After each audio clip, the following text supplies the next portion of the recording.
Simula noong June 3, 2024, binantayan na ng PBOX itong Bulkang Kanlaon kasi ng araw na yun guys, sumabog po ito.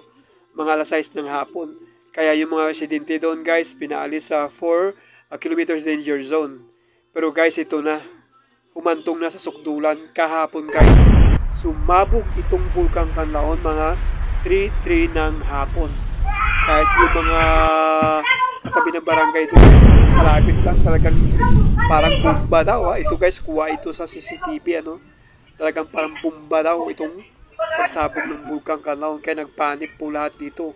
Hindi nila akalain na mangyayari ng araw na yun guys, kahapon guys. At nung sumabog guys, yung taas ng usok guys, halos 4 kilometers guys, grabe ang taas. Ito guys, kuha din ng isang residente dito guys, ang lapit lang, Talagang grabe, nagpanik lang siya.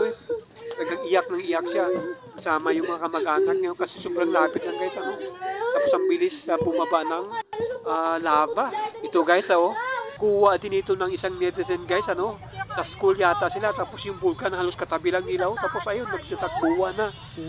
Talagang kitang-kita nila yung pagbaba ng mga lava, at sa pagsabog, sabi siguro yung lakas, kasi halos katabi lang niya, school yata ito, ayun, nagsitakbuhan na yung mga teacher yata yan. Ito rin guys, kuha rin ng isang residente doon, halos ang lapit lang ng Bulkang Kanlaon sa kanila. Yung iba, yun, umalis tapos itong lalaki ito, hinihimok na yung iba niyang mga kasama, kapitbahay na, magbalot-balot na. Ito rin guys, ito, kuha din ng isang netizen doon guys, katabi lang din talaga ng bulkan. Talagang, ayun na, nagpanik na sila dyan, yung isa sumisigaw na huwag magpanik, kaso paano di magpanik yan, Ang bilis yata bumaba ng lava. Okay, so talagang yun, nasigtakbuhan na sila dito. Ay, pagdala mo face mask! Dapat face mask resulot! Magdala face mask, dalas mabaw! Tapos ito pa guys, kasalukuyang sa paralan ito guys, tapos biglang sumabog itong Bulkang Kanlaon. Halos katabi lang din, Iyak na iyak yung mga estudyante, pero mayroon ng mga teachers na nag-aalalay sa kanila, na pinapakalma talaga sila. Grabe. Kalma lang, kalma. Halos katabi lang ng school nila itong bulkan.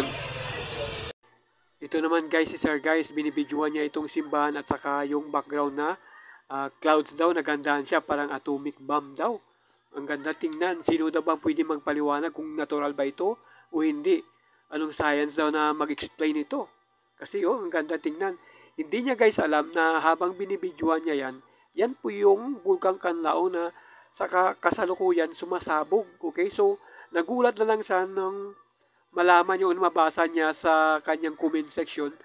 Yung mga nagsabi na bulkan po yan, hindi po yan clouds. Okay, so nagulat siya talaga guys.